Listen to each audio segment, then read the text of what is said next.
Good morning, this is your host with the most, Emily Van Samby, coming at you with your news from the 252. Starting off with our world news, Trudeau-Canadian-U.S. border to remain closed for now to keep safe. Canadian Prime Minister Justin Trudeau offered Canadians and Americans no hope that the border between the two countries will reopen anytime soon. We'll continue to engage with the White House and with administration on the best times to start releasing border measures, said Trudeau. But for now, we all need to keep safe, and that means keeping the border restrictions in place.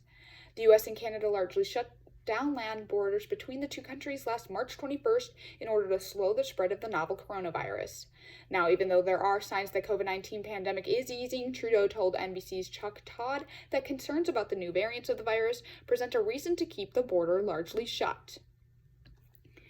On to our nation's news. It's not just Texas. The entire energy grid needs an upgrade for extreme weather. The Texas blackout is another reminder that more frequent climate-driven extreme weather puts stress on the country's electricity grid. The grid was designed for technology and weather that existed in the 1950s, 60s, and 70s. Now, Allison Silverstein says it needs to be updated for a future that includes climate change.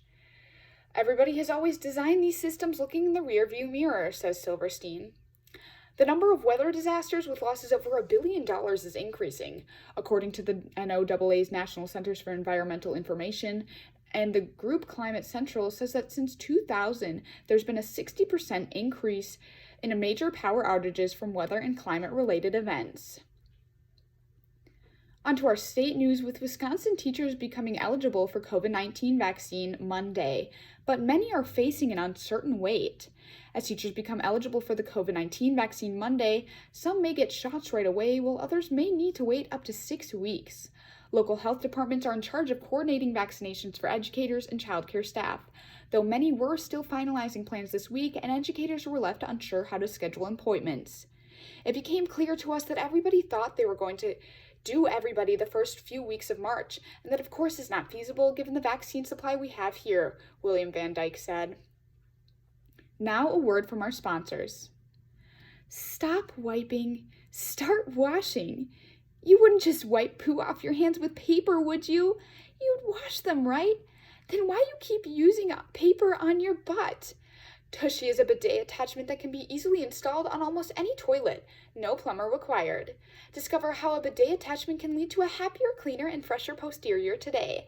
Available at hellotushy.com. Use code 252 at checkout to let them know that News with the 252 sent you, and get free shipping and 20% off your purchase. That's hellotushy.com, code 252 at checkout. Thank you to our sponsors. On to another Wisconsin story, with Governor Tony Evers signing a bill to move toward unemployment system upgrades. Governor Tony Evers signed a bill Thursday that will begin the process of updating the antique technology underpinning Wisconsin's unemployment insurance system. In a prepared statement, Evers called the law the first step in ensuring Wisconsin doesn't face severe backlogs in paying our unemployment insurance benefits during times of high joblessness in the future.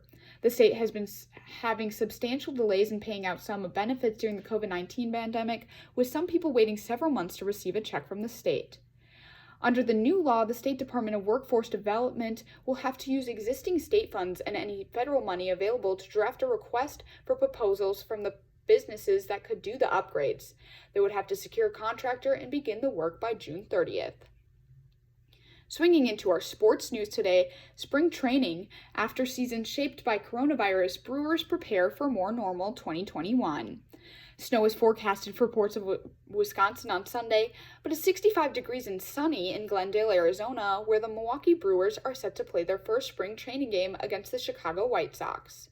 The Brewers are coming off their third consecutive playoff appearance, a franchise record. They were ousted from the postseason by the eventual World Series champions, the Los Angeles Dodgers.